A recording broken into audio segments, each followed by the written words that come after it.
அமுதா செந்தில் இல்லை இப்போ அடுத்து என்ன நடக்குதுன்னு பார்க்கலாம் வாங்க. எபிசோட் வேறு லெவலில் மாசாக இருந்துச்சுன்னே சொல்லலாம். ஸ்கிப் பண்ணால் ஃபுல்லோடையும் கேளுங்க. அதுக்கு முன்னாடி இந்த வீடியோ என்ன பிடிச்சிருந்துச்சுன்னா லைக் பண்ண பாருங்க. ரொம்ப பிடிச்சிருந்துச்சுன்னா நம்ம சேனலுக்கு வந்து சப்ஸ்கிரைப் பண்ணி கண்டினியூஸாக ஆதரவு வந்துட்டாங்க. தருண் வீட்டிலேருந்து ஃபோன் அடிக்கிறாங்க. பவானியோட மாமியார் எப்போதும் போல் அமுதா தான் பேச்சை வந்து ஆரம்பிக்கிறாங்க. நான் என்ன சொல்கிறேன்னு தெரில, நான் ஒரு முக்கியமான வேண்டுதலுக்காக வந்து கோயிலுக்கு போகிறேன், நீ தயவு செஞ்சு வந்துடுறியாம்மா அப்படின்னு சொல்லி பேச்ச ஆரம்பிக்கிறாங்க. என்னது வேண்டுதலுங்கிறாங்க, திடீர்னு கூப்பிட்ருக்கீங்களே அதனால தான், நாளைக்கு எனக்கு முக்கியமான வேலை இருக்குது. இல்லைம்மா, 2 பேரையும் வந்து வேண்டுதல் வச்சு வைக்கணும்னு எனக்கும் ரொம்ப நாள் ஆசை, நீ வந்தீங்கன்னா ரொம்ப நல்லா இருக்குங்கிற மாதிரி அந்த இடத்துல தன்மையாக வந்து பேசுகிறாங்க. சரிங்க நான் வந்துடுறேன், எந்த பிரச்சனையும் இல்லைங்கிற மாதிரி அந்த இடத்துல வந்து அமுதா வந்து சொல்லிட்டு ஃபோன் வச்சிடுறாங்க. பவானி உன்னால் போக முடியுமா, நீ தானே ஆட்டத்தை ஆரம்பித்த, நீயே முடிச்சு வை, ஏன்னா இது உன் பிரச்சனை, எனக்கு கால் குணமாகிற வரைக்கும் நீ தான் இந்த பர்ஃபார்மன்ஸ்லாம் பண்ணிகிட்டு இருக்கணுங்கிற மாதிரி அந்த இடத்துல வந்து சுச்சமான முறையில் வந்து பேச்ச ஆரம்பிக்கிறாங்க நம்ம பவானி.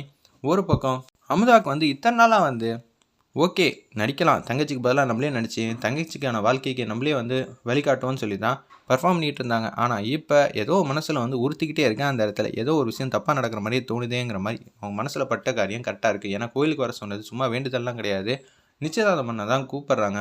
நிச்சயதார்த்தம்னா மோதிரம்லாம் கையில் போடுவாங்க. இப்போ அமுதா வந்து எப்படி சமாளிக்க போகிறாங்கன்னு தெரிலன்னு சொல்லி சின்னதாக ட்விஸ்ட் வச்சுருக்காங்க அந்த இடத்துல. அப்போன்னு பார்த்து கோயிலுக்கெல்லாம் வந்துடுறாங்க. எப்போதும் போல் பவானியாக மாறி அமுதா வந்து மாதம் வந்துட்டு இருக்கப்ப அவங்க வரப்போ அமுதாவையும் கூட்டிகிட்டு வர சொன்னாங்க. இப்போ என்ன பண்ணுறது, அதெல்லாம் ஒரே நேரத்தில் வந்து டூயல் ஆக்ஷனில் என்னால் பர்ஃபார்ம் பண்ண முடியாது.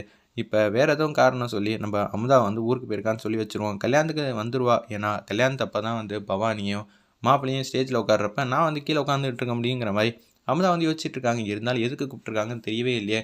கோயிலுக்கு திடீர்னு வர சொல்லியிருக்காங்க. ஒருவேளை தருண் வந்து பக்கத்தில் வந்து நிற்க வச்சு ஏதோ வேண்டுதல் எதுவும் பண்ண சொல்லிட்டாருன்னு என்ன பண்ணுறது, என்னால் எப்படி நம்ப முடியும் இதெல்லாம் அப்படின்னு சொல்லி பாட்டமாக இருக்காங்க. அதெல்லாம் ஒன்றும் இல்லைம்மா, இதெல்லாம் ஒரு சாதாரண விஷயம், இந்த விஷயத்துக்கே பயந்தா எப்படி, அமுதா எவ்வளோ பெரிய காரியம்லாம் அசால்ட்டாக டீல் பண்ணியிருக்கான்னு நம்ம எல்லாருக்குமே தெரியும் இல்லை அப்படின்னு சொல்கிறாங்க அந்த இடத்துல. நீங்கள் சொல்கிறது எல்லாம் வாஸ்தவமான பேச்சு தான், ஆனால் எனக்கு சுத்தமாக வந்து புரியவே இல்லை, எனக்கு மனசுக்குள்ளே ஏதோ ஒன்று உறுத்திட்டு இருக்கு அப்படின்னு சொல்லும்போது கோயிலுக்கு வந்துடுறாங்க. மாப்பிள்ளையை பார்த்தோன்னா அதிர்ச்சியாகிடுறாங்க அந்த இடத்துல நம்ம அமுதா. ஏன்னா பட்டு வெட்டி பட்டு சட்டையில் இருக்காங்க, ஐயரையும் கூட்டிகிட்டு வந்திருக்காங்க. என்னது ஐயர்லாம் கூட்டிகிட்டு வந்திருக்காங்க, சின்னதாக வந்து பரிகாரம் சாமி கும்பிடணுன்னு தானே சொன்னாங்க, இப்போ என்னடா அது அண்டர்பில்ட்டியாக இருக்க போல இருக்கு. நான் உங்ககிட்ட சின்னதாக வந்து போய் சொல்லிட்டேன், அதை நான் அப்புறமேட்டு சொல்கிறேன். ஏய் உன் பையனுக்கு லேட்டாக கல்யாணம் பண்ணாலும் நல்ல பொண்ணாக பார்த்து தான் வந்து பிடிச்சி வச்சுருக்க, 2 பேருக்கும் ஜோடி பொருத்தம் ரொம்பவே சூப்பராக இருந்துச்சு. இத்தனை நாளாக வந்து தருண் வந்து கல்யாணம் வேணாம் வேணாம்னு சொல்லிட்டு இருந்தான், ஆனால் இப்போ இல்லை தெரியுது இவன் ஏன் கல்யாணத்துக்கு ஒத்துக்கிட்டாங்கிற மாதிரி எல்லாரும் வந்து தருண் வந்து கிண்டல் பண்ணுறாங்க அந்த இடத்துல. அல்டிமேட்டாக இருந்துச்சுன்னே சொல்லலாம். இப்போ நான் உங்களுக்கு நிச்சயதார்த்தம் பண்ண போகிறேன் அப்படின்னு சொல்கிறாங்க.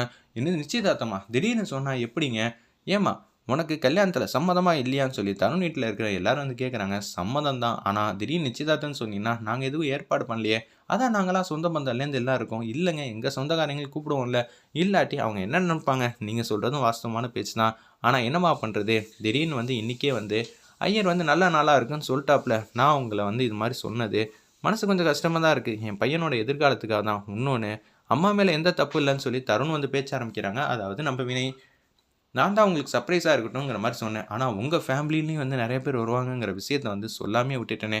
எனக்குன்னு அப்பா இருக்கார் தெரியுமா சிதம்பரம், அவர் கூட இல்லைன்னா எப்படிங்க என்னால் நிச்சயதார்த்தத்துக்கு வந்து ஓகே சொல்ல முடியும். அப்பா இருக்காரா, ஏங்க இருக்கக்கூடாதா, அவர் தாங்க சிதம்பரம் அப்படின்னு சொல்லி பேச்ச ஆரம்பிக்கிறாங்க. அச்சச்சோ இப்போ என்ன பண்ணுறது, சர்ப்ரைஸ் சொல்லலாம், ஆனால் அதுக்குன்னு இப்படியாங்க சொல்லுவீங்க, என்னம்மா நீ யோசிக்கிறத பார்த்தா அந்த கல்யாணத்துலேயே உனக்கு விருப்பம் இல்லைன்னு நினைக்கிறியா அப்படின்னு சொல்லி எல்லாரும் வந்து அந்த இடத்துல பஞ்சாயத்து கலப்புற மாதிரி பேசுகிறாங்க. திடீர்னு சொன்னனால என் மருமக வந்து யோசிப்பா, தனியாக வந்து போய் நாங்கள் யோசிச்சுட்டு வந்துடுறோம்னு சொல்லிட்டு அப்படியே போகிறாங்க.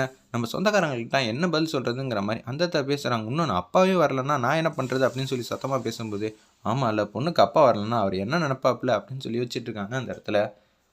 ஒத்துமொத்த குடும்பம் என்னம்மா அது, பவானி ஒத்துப்பாளா இல்லையா, எனக்கு ரொம்ப பாட்டமாக இருக்குது, டேய் உன்னை பிடிக்காதுன்னு சொல்லுவாளா, அதெல்லாம் முக்கியம் இல்லைடா, இப்போ என்ன பிரச்சனைன்னு தெரில, கூடிய சீக்கிரம் ஒத்துக்க தானே போகிறாங்க, அவங்க பேசுகிறதெல்லாம் பார்த்தா பொண்ணுக்கு வந்து சம்மதம் இல்லைன்னு தான் நினைக்கிறேங்கிற மாதிரி அந்த இடத்துல வந்து யோசிச்சுட்டு இருக்காங்க மாப்பிள்ளை வீட்டில் இருக்கிற ஒத்துமொத்த சொந்தமும்.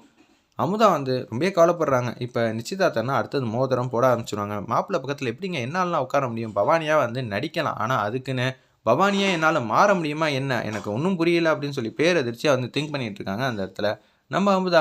இப்போ உன் தங்கச்சிக்கு நல்ல எதிர்காலமாக அமையணும், இல்லைன்னா நான் தான் அமுதா, ஏன் பவானிக்கு காலில் அடிபட்டுருந்துச்சு, அதனால் நான் தான் ஆரம்பத்துலேருந்து உங்கள்கிட்ட பர்ஃபார்ம் பண்ணிக்கிட்டு இருந்தேன், என்ன மாதிரி தான் அவனும் இருப்பா, எங்கள் தங்கச்சிக்கு வந்து 30 நாளுக்குள்ளே கல்யாணம் நடக்கலைன்னா என்றைக்குமே கல்யாணம் நடக்காதுங்கிற மாதிரி சொன்னாங்கன்னு ஒத்துமொத்த கதையும் சொல்லிவிடுவோம். வேறு வழி இல்லைம்மா, ஒன்று இப்படி வா இல்லை அப்படி வா, இது ரெண்டுத்தில் ஏதாவது ஒன்று தான் செய்ய முடியுங்கிற மாதிரி அந்த இடத்துல வந்து பேசுகிறாங்க. இதை கேட்டோன்னு வந்து அமுதாவால் எந்த பக்கம் முடிவெடுக்க தெரியாமல் தவிக்கிறாங்க. ஏய் பொண்ணு கல்யாணத்தில் நிச்சயம் வந்து சம்மந்தம் இல்லை, ஏன்னா இப்பேற்பட்ட மாப்பிள்ளையை வேணாங்கிற அளவுக்கு சொன்னானா?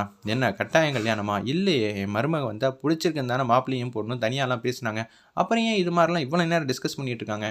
எனக்கு ஒன்றும் புரியலங்கிற மாதிரி சங்கடமாக வந்து யோசிச்சுட்டு இருக்காங்க. அந்த இடத்துல ஒட்டுமொத்த குடும்பமும் மாப்பிள்ளை வீட்டுக்காரங்களாம். அமுதா வந்து சரி வேறு வழி இல்லை, ஃபுல்லாக நினச்சிட வேண்டியதான் அப்படின்னு சொல்லி அவங்கள முடிவெடுக்க வைக்கிறாங்க. நம்ம செந்தில், உன் தங்கச்சிக்கு நல்ல எதிர்காலம் வேணும்னா நீ இது மாதிரி பர்ஃபார்ம் பண்ணி தான் ஆகணும். 30 நாள் கூட கல்யாணம் நடக்கலைன்னா அப்புறம் என்றைக்குமே நடக்காதுங்கிற மாதிரி தான் ஜோசியர் சொன்னார். இப்போ பார்த்தியா, அதே ஜோசியர் வச்சு தான் இப்போ செக் வச்சுருக்காங்க. நீ உன் தங்கச்சி வாழ்க்கையை சேவ் பண்ண போறியா, இல்லாட்டி இந்த விஷயத்தை வந்து வைக்க போறியா? நீ ஏன் முடிவு பண்ணிக்க. அப்புறம் என் கையில் எதுவும் இல்லைன்னு சொல்லும்போது, நான் பவானியோட ஒன்றா வந்துக்கிட்டு இருக்கப்ப ஸ்லிப்பாகி கீழே வந்துட்டேன். அப்புறம் என்ன, நான் தப்பாக நினச்சேன், அதே மாதிரி தான் இதுவும் நினச்சிக்கங்கிற மாதிரி செந்தில் வந்து சமாளிக்கிற மாதிரி பேசுகிறாங்க. வெயிட் பண்ணி பார்ப்போம்.